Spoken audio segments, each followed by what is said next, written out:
announcement or public safety message for those of you that tow your RVs. It's quite important that if in fact you stop for fuel and you leave your RV alone, you're going to check something before you, or a couple things before you get back in your vehicle. You want to come over here, back to the back here, and you want to be checking to make sure that nobody released this pin. You're also going to want to recheck your lights, make sure that your pigtail is plugged in there.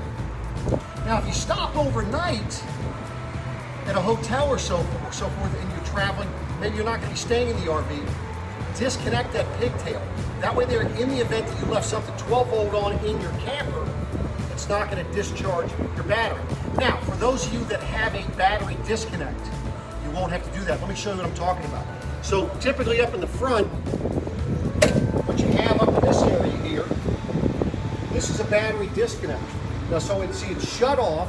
Now we're going to be traveling, so what I'm going to do is I'm going to turn it on. That way there it will charge the battery as we travel.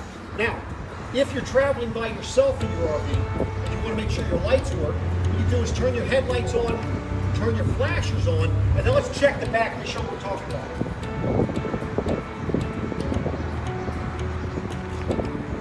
And then this way here, if your flashers are working, typically your signals and your brake lights will work. So hopefully you enjoyed that little PSA, and I'll be coming back at you again soon. Take care.